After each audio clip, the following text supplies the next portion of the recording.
അപ്പോൾ നമ്മൾ ഇതേപോലെ കർപ്പൂരമാണ് എടുക്കുന്നത്. അത് 1 or 2 നമുക്ക് എത്രമാത്രം ആവശ്യമുണ്ടോ അതിനനുസരിച്ച് കർപ്പൂരത്തിൻ്റെ അളവ് കൂട്ടാം. ഇതിപ്പം 2 കർപ്പൂരം നമുക്കൊന്ന് പൊടിച്ചെടുക്കാം. അപ്പോൾ അത് നമുക്ക് ഇതിനകത്ത് നമുക്ക് കുറച്ച് പൗഡറും കൂടെ, ടാൽക്കം പൗഡറും കൂടെ ചേർത്ത് കൊടുക്കാം.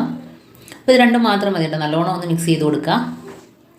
അപ്പോൾ ഇതെന്തിനാണെന്ന് വെച്ചാൽ നമ്മൾ ചൂലുണ്ടല്ലോ, നമ്മൾ തൂക്കുന്ന ചൂലിനകത്തുള്ള ബാഡ് സ്മെല്ലൊക്കെ ഒഴിവാക്കി കിട്ടാനും, പ്രത്യേകിച്ച് മഴ സമയത്ത് നമുക്കൊന്ന് കഴുകിയെടുക്കാനൊന്നും പറ്റത്തില്ലല്ലോ ചൂല്. അപ്പോൾ അങ്ങനെയുള്ള സമയത്ത് ഇതൊന്ന് ഇതേപോലെ ചെയ്തിട്ട് ഇതിനകത്തൊന്ന് കുടഞ്ഞു കൊടുക്കുക. അപ്പോൾ ഏത് ചൂലാണെങ്കിലും കുഴപ്പമില്ല കേട്ടോ, നമ്മൾ തൂക്കുന്ന ഏത് ചൂലാണെങ്കിലും കുഴപ്പമില്ല. അപ്പോൾ ഇതിനകത്ത് ഇതേപോലെ ഒന്ന് ചെറുതായിട്ടൊന്ന് ഇട്ട് കൊടുക്കുക. എന്നിട്ട് നമുക്ക് ചിലന്തിയൊക്കെ പോകുന്നതിന് വേണ്ടിയിട്ട് ഇത് വെച്ചിട്ട് തന്നെ നമുക്ക് വേണമെങ്കിൽ ചിലന്തിയൊക്കെ അടിക്കാം, ഈ ചൂല് വെച്ചിട്ട് തന്നെ.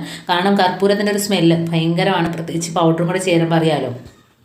അപ്പോൾ ചൂലിനകത്ത് ഇതേപോലെ ഒന്ന് കൊട്ടി കൊടുക്കുക, അതിനകത്തോട്ടെല്ലാം ഇറങ്ങി കിട്ടും കേട്ടോ. അപ്പോൾ നമുക്ക് എപ്പോഴും കഴുകി വൃത്തിയാക്കാൻ നോക്കത്തില്ലല്ലോ. അപ്പോൾ അങ്ങനെയൊക്കെയുള്ള സമയത്ത് ഇതേപോലെയൊക്കെ ഇട്ട് കൊടുക്കുകയാണെങ്കിൽ ചൂല് നല്ല ഫ്രഷായിട്ട് ക്ലീനായിട്ട് തന്നെ അടക്കും. അതേപോലെ നമുക്ക് അത് വെച്ചിട്ട് നമുക്ക് ചിലന്തിയിലൊക്കെ അടിക്കുകയാണെങ്കിൽ ആ ഒരു മണം, ആ ഒരു സ്മെല്ലടിച്ചിട്ട് ആ ഭാഗത്തൊന്നും ചിലന്തി വല കെട്ടത്തില്ല കേട്ടോ. അപ്പോൾ ചിലന്തികളെയൊന്നും ഇല്ലാതിരിക്കും. ഇതേപോലെ നമുക്ക് എല്ലായിടത്തും അടിച്ചു തൂക്കാം. അതേപോലെ തറ തൂക്കാം. ഉറുമ്പിൻ്റെ ശല്യമൊക്കെ ഒഴിവാക്കിയിട്ട് ഈ ഒരു സ്മെല്ല്, കർപ്പൂരത്തിൻ്റെ മണവും അതേപോലെ പൗഡറും കൂടെ ആകുമ്പോഴത്തേനും നമ്മളിത് വെച്ച് തൂക്കുമ്പം തുടച്ച കണക്ക് തന്നെ കിട്ടുകയും ചെയ്യും. പ്രത്യേകിച്ച് നമുക്ക് ഉറുമ്പ് എന്തെങ്കിലുമൊക്കെ നമുക്ക് പ്രാണികളൊക്കെ ഉണ്ടെങ്കിൽ തന്നെയും ചത്തുപോകും ഈ ഒരു സ്മെല്ലടിച്ചിട്ട്. അപ്പോൾ ഇത് വെച്ച് തൂക്കുന്നത് നല്ലതായിരിക്കും. അപ്പോൾ ഇടയ്ക്കൊക്കെ ഇങ്ങനെയൊന്ന് ചെയ്ത് നോക്കുക.